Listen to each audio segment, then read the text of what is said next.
on! Yeah, we're gonna rob us a stagecoach. Old Johnny Martin ain't gonna know what hit him. Come on! Woo! Yeah, that's right.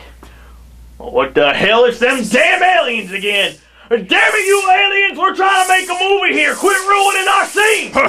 It's a trap! Well, f you, Admiral Akbar! Okay, Cowboys and Aliens definitely isn't your average spaghetti western, but you could just tell that from the title. It starts out with Daniel Craig walking into town, and he sees some punk kid harassing everybody because his dad is some big-time hotshot. The kid basically tells the sheriff, "You can't mess with me, sheriff, you know what my dad's gonna do." And even his posse's like, "You can't mess with me, sheriff, Mr. Dollarhide ain't gonna be pleased." And even his cattle ranchers later on are like, "Mr. Dollarhide don't like you drinking on the job. You know how nasty he turned because of the war." And I'm wondering who this Dollarhide guy is. I'm expecting a real badass dude, like one not to be trifled with, kind of like that snake from Rango. So we finally catch up to this Dollarhide guy, and he's got his back towards the camera, and he turns around, and it's Harrison Ford. Now, I know Harrison Ford's a badass and everything, but I just don't find him intimidating enough to be a He hears his son got locked up and goes into town to get him out, where he sees Daniel Craig and realizes that that's the guy who stole the gold from him. So they exchange their words and give each other the evil eye and everything like that. And you're thinking, man, this is a pretty good western so far. But then all of a sudden these aliens come out of nowhere and start shooting the place up.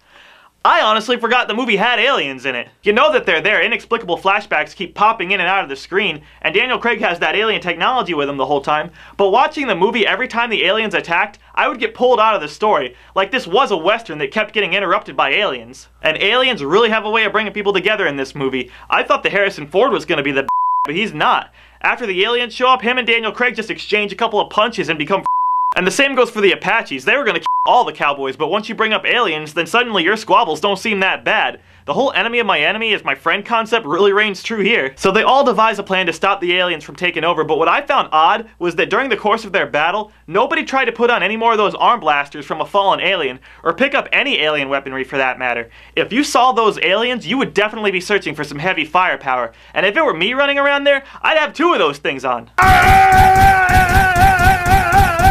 But that's if I didn't run away scared, which is probably what would have happened. So they put the alien spacecraft, they save all of their people, and everybody pretty much becomes friends. And then the ending just kind of fizzles out after that. All in all, this movie was an enjoyable experience if you think of the fact that you don't really see a lot of things with aliens from that time period. But with a genre-blending movie like this, you have to be careful with the presentation because you don't want to run the risk of it being hokey. This is one of those movies that you have to go into with the right frame of mind, because if you don't, it's gonna seem like a spaghetti western that keeps getting interrupted by aliens, who ironically are the main plot point. There was a scene where you find out the woman is a and she says, "I've taken over this body to make it easier on you." And at that point, I got mad at the movie for not being realistic, and then I immediately got mad at myself for thinking that this movie was supposed to be realistic. Now that could be a problem, because if you go into this movie hoping it's gonna be a western, you're probably gonna be upset. If you go into this movie hoping it's gonna delve into the alien mythos, you're really gonna be upset. If you go into this movie thinking, gee, I'd like to see some cowboys fight some aliens and that's pretty much it, then you're in the right place. So try and take it for what it is. It's Cowboys and Aliens. If you go into it with that, you're probably not gonna be disappointed. Yeah, hell yeah, come and get me now, you damned aliens. You kept trying to with me, now I got your tech. So try and stop my movie now. Well, there you are, got something for you. Yeah, come on get me, aliens. Yeah, that's right, no more pesky aliens in my western. There we go. Oh, come on, alien.